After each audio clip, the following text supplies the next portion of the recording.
poverty incidence among population noong 2021 ay naitala sa 18.1%. Mas mataas ito kumpara noong 2018 na tinatayang nasa 16.7%.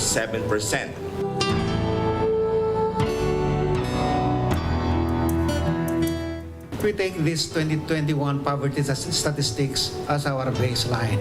We do know that we have a tough road ahead, but we are already prepared to face these challenges head-on. Poverty reduction efforts will focus on three main areas.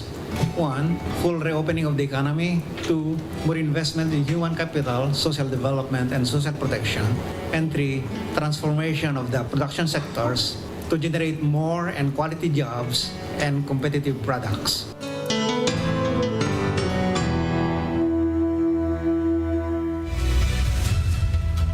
From the nation's capital, all sides, all the time, I'm Robbie Alampay. And I'm Gretchen Ho. The big story tonight. More Filipinos were dragged into poverty last year as the economy grappled with the COVID-19 pandemic.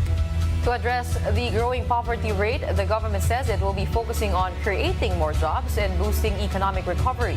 Mon Gualvez with the big story.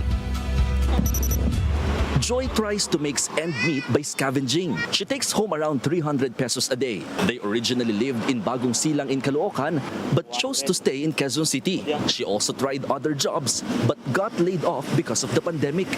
Kakain sa isang araw, dapat 3 beses, di ba? Isang beses na lang sa isang araw. Minsan gabi na lang. Joy's family is one of the 18.1% or about 20 million Filipinos who are part of poverty incidence or those who aren't earning enough to sustain daily needs. This is higher compared to the 17.7% tallied in 2018 or over 17 million poor Filipinos. The National Economic Development Authority or NEDA said the latest figure did not come as a surprise. The effects of the COVID-19 pandemic, including income and employment losses, caused the poverty incidence to rise. Restrictions on mobility and low earning capacity of poor households due to limited access to regular and productive jobs made the lives of Filipinos difficult. NEDA said if it weren't for the pandemic, the country could have tallied a lower poverty rate of 15.5 to 17.5%. The Bangsamoro region tallied the highest poverty incidence with almost 30%, while Metro Manila had the lowest with just over 2%. This is because of the different poverty thresholds per region. In NCR, you need at least 13,741 pesos to sustain the needs of a family of 5 to not be considered poor. Region 4B or Mimaropa has the lowest poverty threshold with 10,967 pesos. In 2021, a Filipino family with 5 members needed around 12,030 pesos on average per month to meet their basic food and non-food needs. But the question is, will that amount still be enough given the inflation or the rate of price hikes? We'll be recomputing the poverty threshold for 2023, and given the increase in food inflation in particular, we expect that the poverty threshold will also increase. With this, NEDA plans to focus on strengthening the sectors of manufacturing, tourism, services, and creative industries. They also want to rev up agriculture and production. Their target now is to reduce poverty incidence by 9% until 2028. For News 5, Mon Gualvez, we are One News. And here to discuss government's poverty eradication measures, we have with us via Zoom Undersecretary Paterna Ruiz of the National Anti-Poverty Commission. Welcome to the big story, Undersecretary Ruiz. Good evening. Thank you very much. Ma'am, before anything else, just so we all know we're all talking about the same thing, how do we define poverty incidence at this point, and what are the factors that go into that calculation?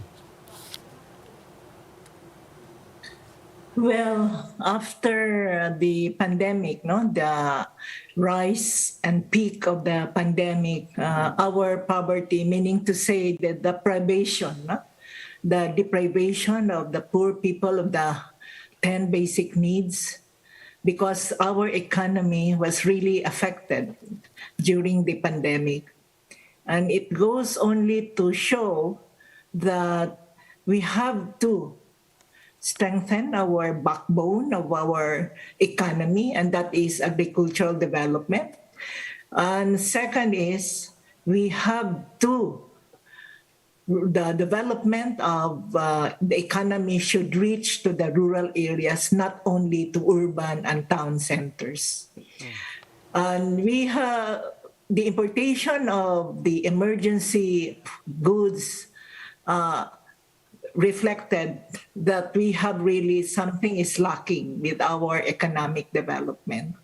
So that is how I see it on how COVID-19 has really affected the poverty threshold and the poverty indicators wherein the rate of poverty have, engulfed a large portion of our population.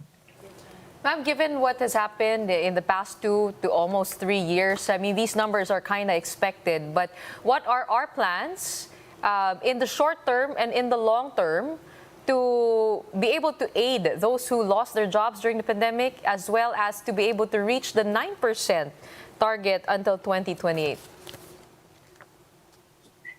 On our part, as the main institution in government that will really plan on the reduction and towards the poverty eradication of our country, immediately we have institutionalized already the 4Ps program, that is, and the unconditional cash transfer.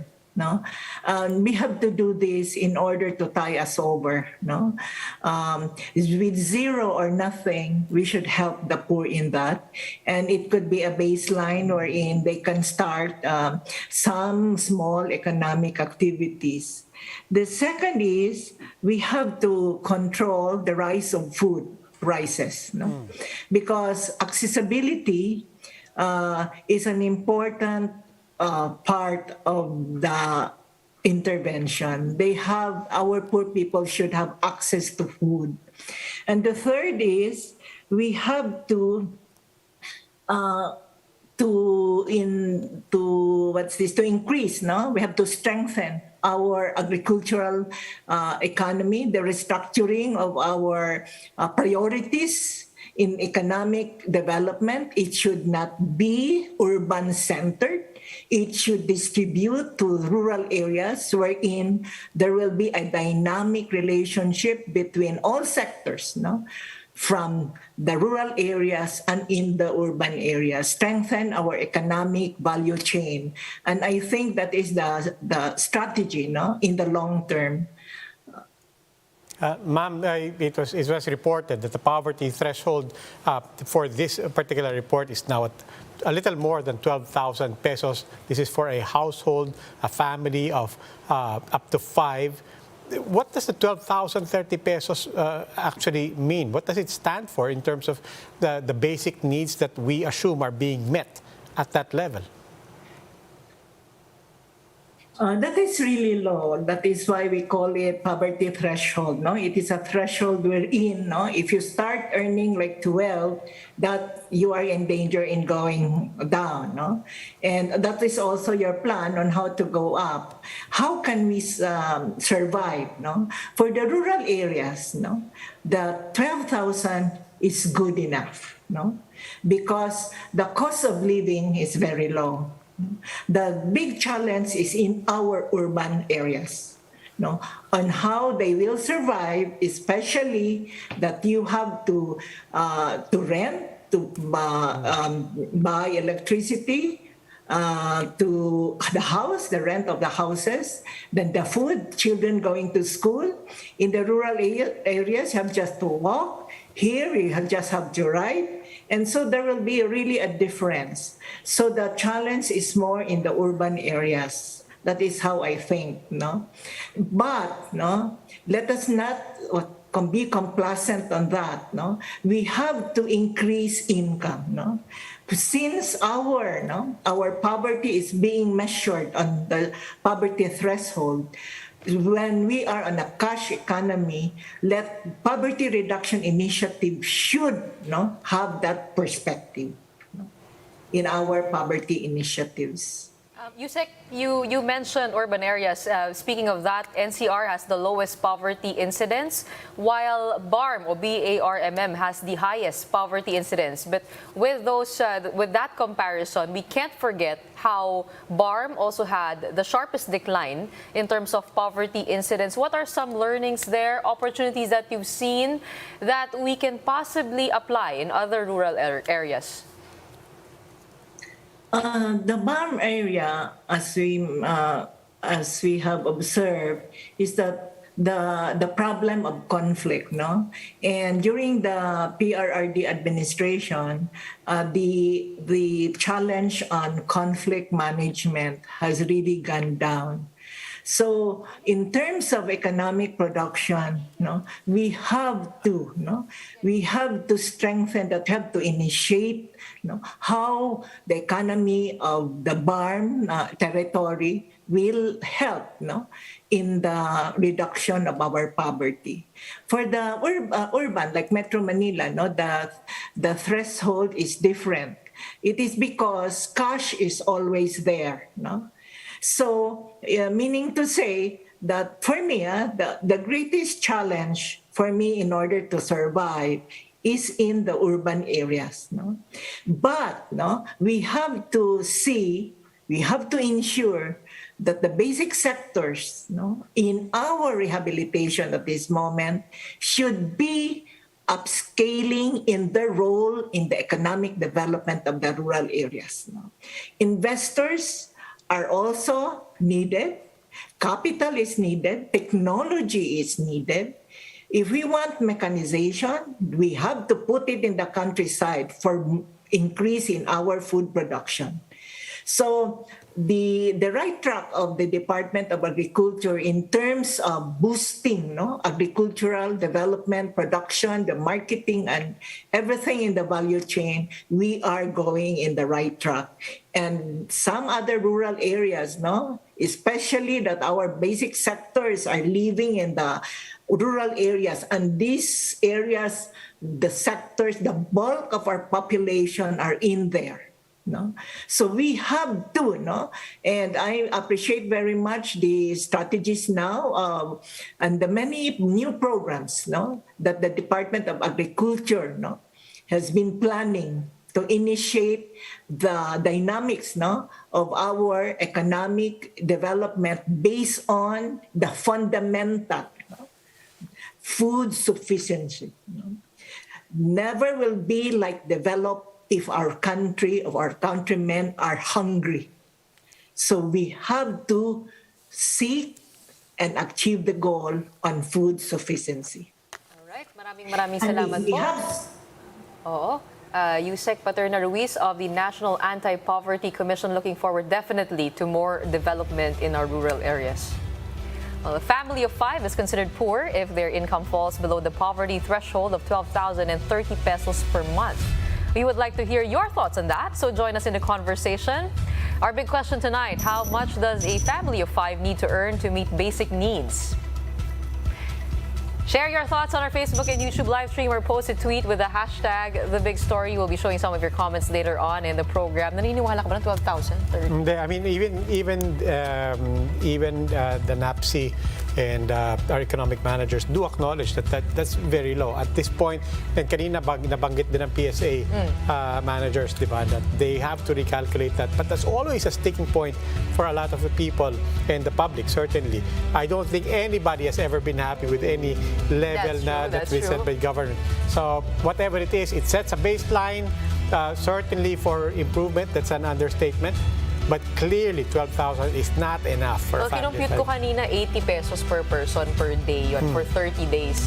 And 80 pesos, I mean, given the prices now with inflation. And then you break it down per person per meal. Yun. Diba? 80 divided by 3, mag-diet na. After the break, we'll be speaking with PNP Chief Lieutenant General Rodolfo Azurin to talk about his plans for the police force. That and more when the big story returns. Keep it here on One News.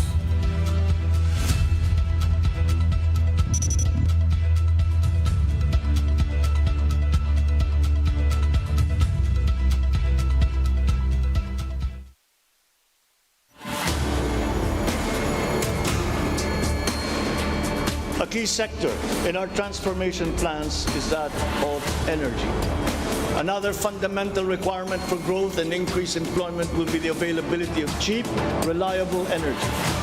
This even comes under the category of ease of doing business.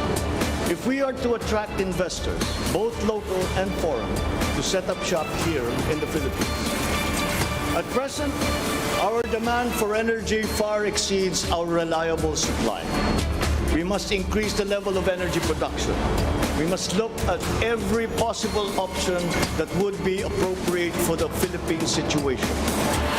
There is some room to expand our present power supply through existing power sources, but this is only to a very limited extent. We must build new power plants.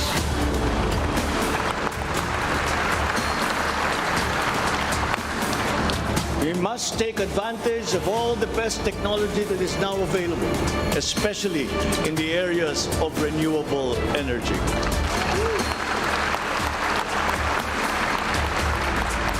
Our search for new power sources should always be with an eye to improving the mix of the energy supply between traditional and renewable sources. The technology on renewable energy is progressing rapidly, and many of these technologies are appropriate for the Philippines. I believe that it is time also to re-examine our strategy towards building nuclear power plants in the Philippines.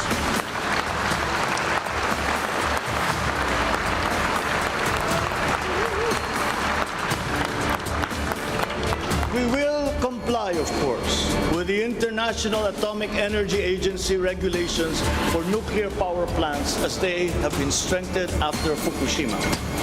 In the area of nuclear power, there have been new technologies developed that allow smaller-scale modular nuclear plants and other derivations thereof. Once again, PPPs will play a part in support as funding in this period is limited.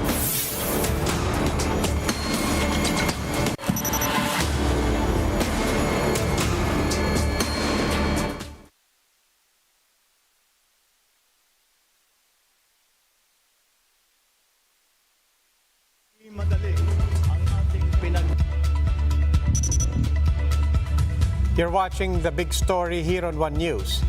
Newly installed PNP Chief Lieutenant General Rodolfo Azurin Jr. has ordered a massive reshuffling in the police force. Here's what we know. At least 80 police officers were affected by the reshuffling. These include the second and third in command and several other high-ranking generals holding regional and provincial posts. Some considered the movements a demotion, particularly in the case of Lieutenant General Rodel Sermonia. From being the Deputy Chief for Administration, which is the PNP's second top post, Sermonia was reassigned as Chief of the Area Police Command in the Visayas. He will be replaced by Lieutenant General Jose Chiquito Malayo, Chief of the Directorial Staff. That's the PNP's fourth highest rank. Also affected, Police Lieutenant General Vicente Danao Jr., the number 3 man of the PNP, being the Deputy Chief for Operations. Danao has since been reassigned as Director of the Area Police Command Western Mindanao. Danao's replacement to the DCA post is Major General Benjamin Santos Jr. Azurin's move came as a surprise, as traditionally, those who hold the highest positions in the PNP are not reassigned to posts outside the command group until their retirements. Here to tell us more about his plans for the police force, we have with us via Zoom PNP Chief Lieutenant General Rodolfo Azurin Jr. Welcome to The Big Story. Magandang gabi po. Good evening, Gretchen. Good evening, Robbie. And good evening to all the viewers and listeners of your program. Lieutenant General, alam po natin pagdating sa mga pagbabago sa employment, sa trabaho, nagiging controversial po yan. May mga nagsasabi na demote daw sila. Ano po ba yung dahilan natin sa reshuffling and why were top officials of the PNP involved here? Yes, as a backgrounder, Gretchen, during my inaugural speech, I emphasized that there is a need to review the policies, the existing policies, if they are still relevant, they are still responsive. Para na sa ganon ay ma-improve po natin ang performance ng ating pong kapulisan by placing people at the right job at it should be based sa kanilang competency. So the intention of the revamp or the reshuffle is really to ensure that lahat po ng naipipesto natin ay nakakatulong po sa mission o sa mandato po ng ating kapulisan, that is to prevent crime and to solve crime.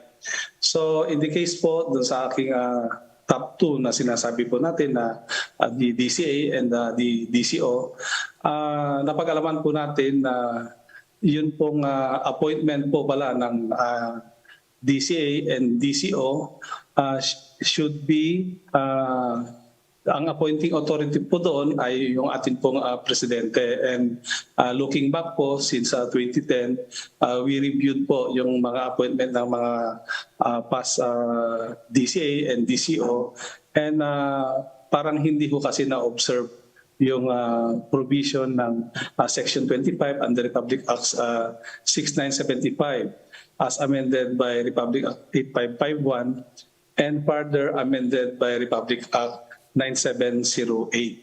So this time po, while it appears na parang na-demote po yung aking number 2 and number 3, so applying po yung batas under Section 25, they should be appointed by the president. So reviewing po yung kanilang appointment, there was no appointment made by the president during the time of PRRD and up to now. So we have to go back para nang we have to go back and we observe po yung implementation po ng batas. So we need to recommend to the president who should be the DCA and DCO in the PNP organization. General, clarify ko lang po doon. So if what you're saying is it did not necessarily follow protocol before, and therefore, as a matter of procedure, it is under review, and they will have to be nominated first. The president will then make that decision. So dito lang po sa mga affected, first of all, are they going to be nominated pending revalidation under these protocols? Yes, definitely they will be nominated. Ang nakasaad po kasi doon sa provision ng Section 25, if I may read. The PNP shall be headed by a chief who shall be assisted by 2 deputy chief, 1 for operation and 1 for administration, both of whom shall be appointed by the President upon recommendation of the Commission from among the most senior and qualified officers in the service.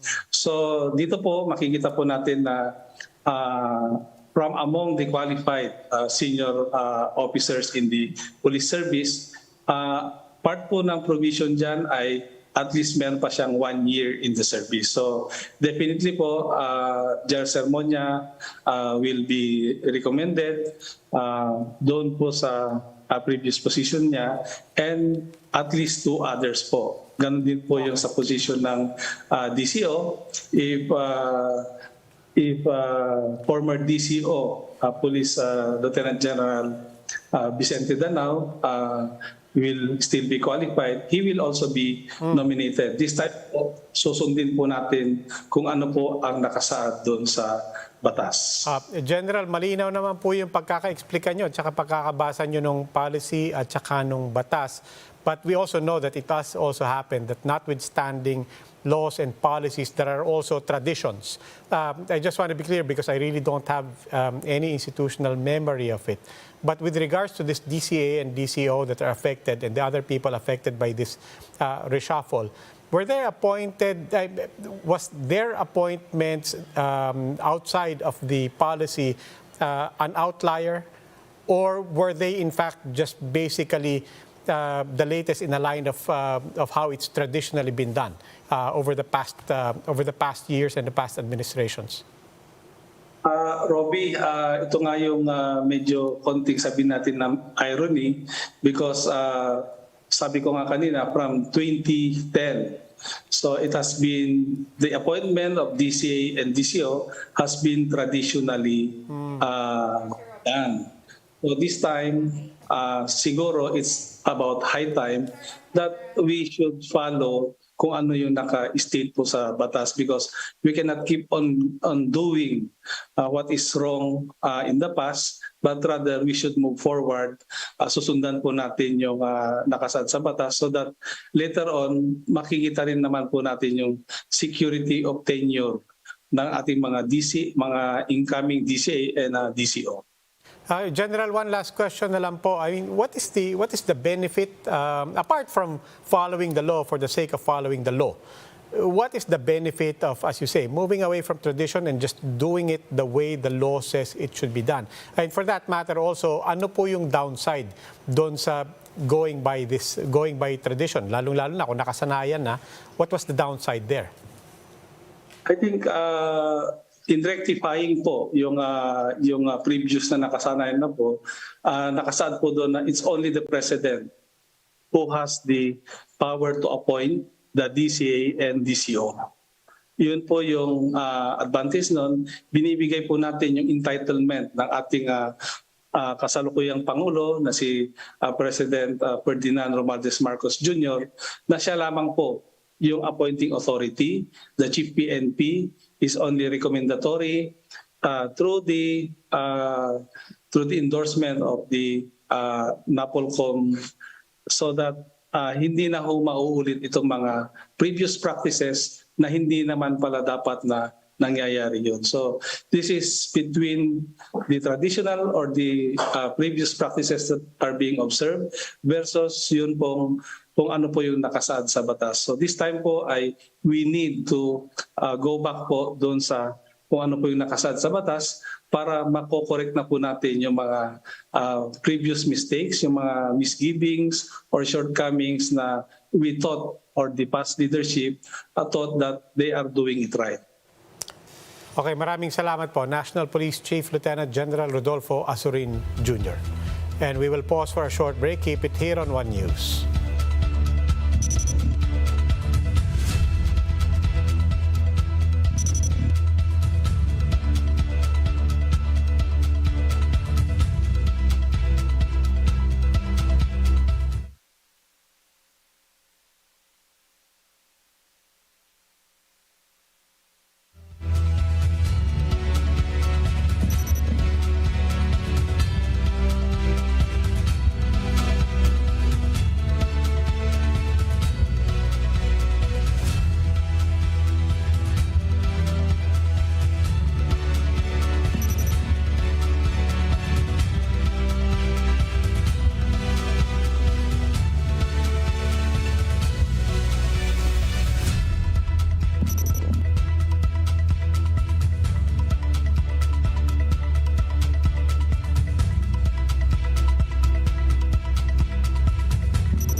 To my fellow Filipinos, ang aking mga minamahal na kababayan, batid ko na hindi madali ang ating pinagdaraanan sa nakaraang higit na 2 taon. Alam ko rin na ang bawat isa sa inyo ay ginagawa ang lahat ng inyong makakaya upang patuloy na harapin ang lahat na pagsubok sa kasalukuyan. I do not intend to diminish the risks and the challenges that we face in this turbulent time in global history. And yet, I see sunlight filtering through these dark clouds. We have assembled the best Filipino minds to help navigate us through this global crisis. We will endure. Let our Filipino spirit ever remain undimmed.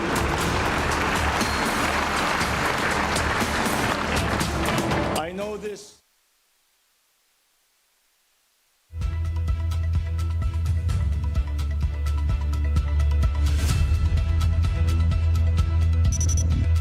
You're still watching The Big Story here on One News.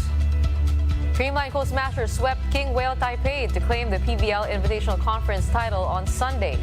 It was sweet revenge for the side of Creamline after King Whale got the better of them in the semifinals in a 5-set thriller last Friday. Leading the charge was conference MVP Tots Carlos, who scored 14 points. Gemma Galanza added 13 markers, while finals MVP Ced Domingo had 11 on 5 attacks, 4 blocks, and 2 aces. With this victory, Creamline will be representing the Philippines in the upcoming 2022 Asian Volleyball Confederation Cup. And that's the big story tonight. For more updates, follow News 5, The Philippine Star, and Business World Online. You may also log on to onenews.ph for more analysis. Ako po si Robbie Alampay. The Big Story is also available via Signal Play app. Make a free account now at signalplay.com and stream One News anytime, anywhere. Opo si Gretchen Ho. Mask on, wash hands, and stay safe, Philippines. We are One News, all sides, all the time.